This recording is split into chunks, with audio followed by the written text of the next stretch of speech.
Resumen de la travesía del Espejo Celeste. El Espejo Celeste, un barco de Flandes con una misteriosa gema de obsidiana en su mástil, zarpó en 1510 bajo el mando del enigmático capitán Elias van der Gelt. Su objetivo, encontrar a Adelgard, un continente oculto de conocimiento y energías etéreas. La gema era su guía, y la joven cartógrafa Annelies Vermeer empezó a descifrar sus patrones. El segundo día trajo tragedia. El marinero Theron murió en un accidente. Poco después, el polizón Kael fue descubierto a bordo, un joven con una aura extraña. El tercer día, un pez gigante se apareció, acompañando al barco como un guardián silencioso. Más tarde, Kael encontró un medallón de plata que, al tocarlo, emitía una luz azul verdosa, revelando su conexión con las profundidades. El cuarto día, la gema de obsidiana vibró intensamente, arrastrando al barco. Kael, al parecer, se comunicaba con una criatura luminosa que emergió del océano, reafirmando su vínculo con el medallón y con Adelgard.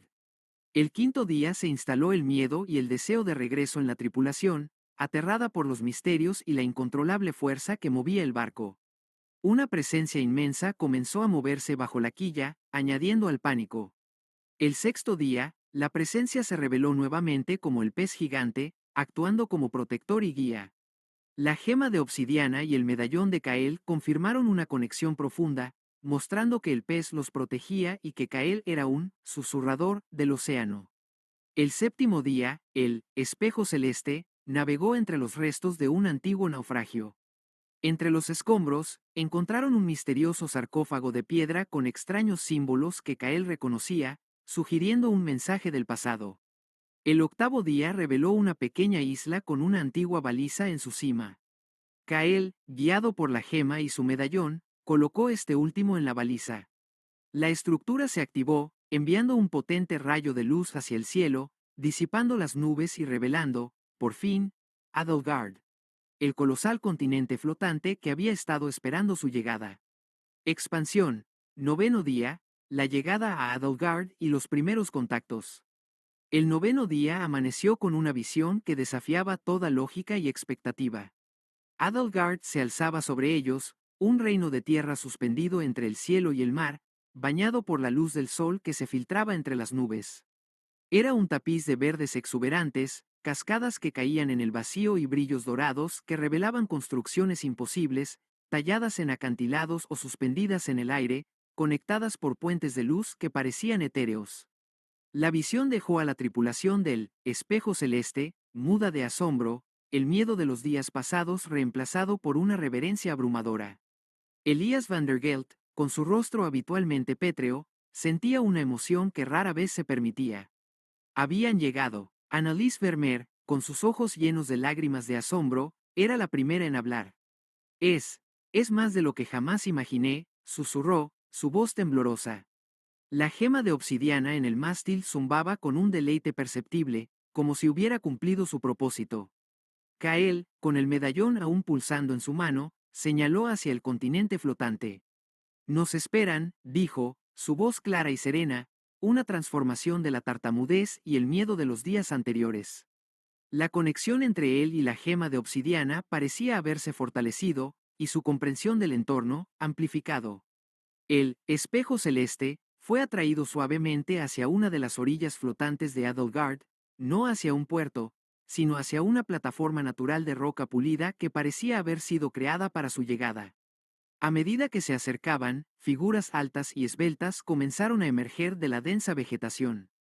Eran los habitantes de Adelgard, seres de piel que oscilaba entre el color de la corteza de los árboles y la suave luz de las perlas, con ojos grandes y luminosos que irradiaban una inteligencia profunda. No portaban armas, solo cetros delgados que parecían hechos de cristal y madera entrelazada. Su comunicación no era verbal. A medida que Elías, Annelies y Kael desembarcaron, una sinfonía de tonos y colores danzó en el aire, transmitiendo una mezcla de bienvenida, curiosidad y un respeto ancestral. Annelies, con su mente aguda, empezó a captar los patrones, traduciéndolos en ideas, conocimiento, equilibrio, conexión. El sarcófago que habían subido a bordo del espejo celeste cobró una importancia renovada. Uno de los habitantes de Adelgard, que parecía ser el líder, se acercó a él. Extendió su mano, y las luces de los símbolos en la piedra del sarcófago se encendieron, revelando un mensaje claro y conciso. Los guardianes del abismo devuelven lo que se les encomendó.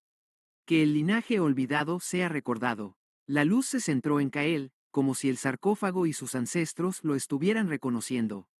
El polizón, el náufrago, era en realidad un descendiente de los guardianes del abismo, una estirpe que había estado en contacto con Adelgard durante siglos, antes de que su linaje se perdiera en el mundo exterior. El pez gigante era, en parte, un guardián de ese legado. La gema de obsidiana del espejo celeste no era solo un mapa, sino un portal, un resonador que había atraído a Kael y al barco a este lugar. La tripulación, observando desde la distancia, comenzó a entender que su viaje no era solo de descubrimiento geográfico, sino de una conexión con una historia mucho más grande de lo que jamás hubieran imaginado. Habían sido guiados, no por la suerte, sino por un destino ancestral que ahora se revelaba. ¿Qué nuevos desafíos